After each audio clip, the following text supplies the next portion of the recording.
নির্বাচনের পরদিন থেকে কয়েকজন পুলিং এজেন্ট নির্বাচনের অনিয়ম সংক্রান্ত তথ্য ও প্রমাণ উপস্থাপন শুরু করলে তাদের উপর হামলা ও গুরুতর আহত করার অভিযোগ পাওয়া যায়, যার ফলে সংশ্লিষ্ট ব্যক্তিরা নিরাপত্তাহীনতায় ভুগছেন। এতে করে আমার নির্বাচনের অনিয়মের তথ্য প্রকাশ করতে পুলিং এজেন্টরা ভয় পেয়ে মুখ খুলছেন না। উপরোক্ত অভিযোগ সমূহের সমর্থনে প্রাপ্ত ভিডিও, অডিও ও প্রাসঙ্গিক নথিপত্র একটি পেন ড্রাইভে সংযুক্ত করে আমি আপনাদেরকে আজ উপস্থাপন করব। এই ব্যাপারে আমি বাংলাদেশ ইলেকশন কমিশনের কাছে অভিযোগ জানিয়েছি। আমার নির্বাচনী ফলাফল শেরপুর সদর 1 আসনে স্থগিত করার জন্য এবং পুনর্নির্বাচনের দাবিও জানিয়েছি। শেরপুর সদর 1 আসনের সাম্প্রতিক নির্বাচনী প্রক্রিয়ায় স্বচ্ছতা, নিরপেক্ষতা, সমতা বজায় রাখার যে সাংবিধানিক দায়িত্ব সংশ্লিষ্ট কর্তৃপক্ষের উপর, বিশেষ করে জেলা প্রশাসক এবং তার অফিসের উপর ন্যস্ত ছিল, তা যথাযথভাবে পালিত হয়েছে কিনা এই বিষয়ে আমার গুরুতর প্রশ্ন উত্থাপন করছি এবং বিষয়টি আমার প্রিয় সাংবাদিক ভাই বোনদের দৃষ্টি আকর্ষণ করছি।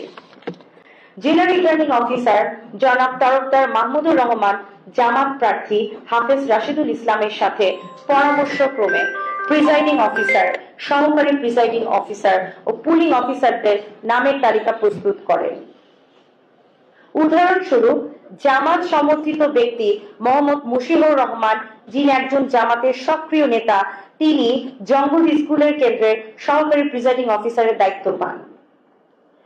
একটি নরমালি আমরা জানি যে কোন দল যদি কেউ সাপোর্ট করে থাকে বা সেই দলের সক্রিয় কর্মী হয়ে থাকে, তাহলে কিন্তু প্রিজাইডিং অফিসার হওয়া যায় না। কিন্তু আমরা দেখতে পাচ্ছি যে জেলা প্রশাসক এবং জামাতের প্রার্থীর সাথে যোগসাযোগে যে কাজটি করেছেন, তিনি নির্বাচন বিধিবিধান লঙ্ঘন করেছেন।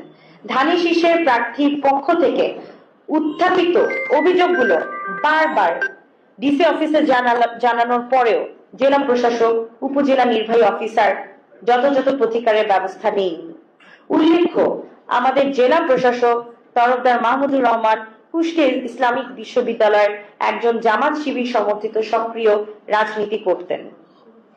শুধু তাই না, জেলা প্রশাসক অফিসের যে এসএলএন ছিলেন ইস্তিয়াক চিস্তি, তিনিও অনৈতিক সুবিধা দিয়ে আসছিলেন দীর্ঘদিন যাবৎ আমার বিদ্রোহী প্রার্থী শফিকুল ইসলাম মাসুদকে।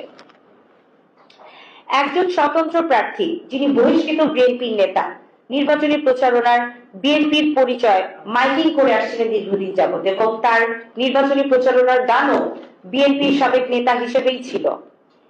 এই অভিযোগ ডিসি অফিসে উত্থাপন করলেও কার্যকর কোনো ব্যবস্থা গ্রহণ করা হয়নি, যেটি আমার ভোটের মাঠে সমতার পরিবেশ নিয়ে প্রশ্ন তৈরি করেছে। নির্বাচনের পর যারা সম্ভাব্য অনিয়ম নিয়ে কথা বলেছেন, তাদের নিরাপত্তা নিয়েও উদ্বেগের কথা উঠে এসেছে।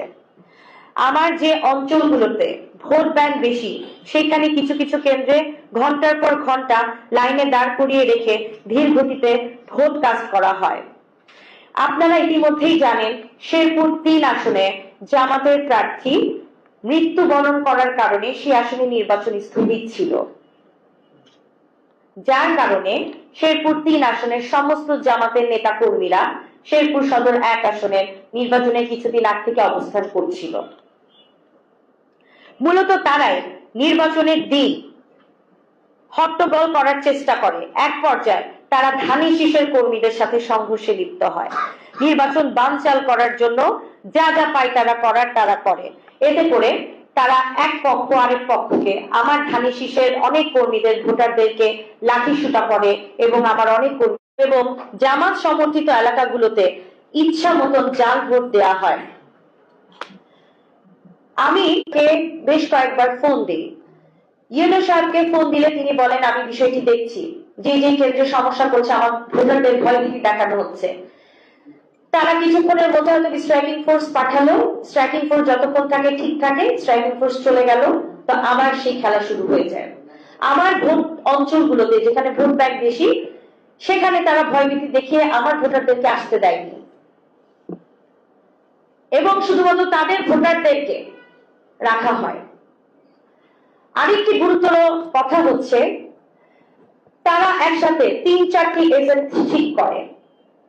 তাদের জামাতের এজেন্ট ছিল, এনসিপির জোটের কারণে শাপলাকুলির এজেন্ট ছিল, এবং আমাদের শেরপুরে যে লাঙনের প্রার্থী ছিল তিনি জেলে থাকার দরুন নির্বাচন করেননি এবং এজেন্টও দেননি।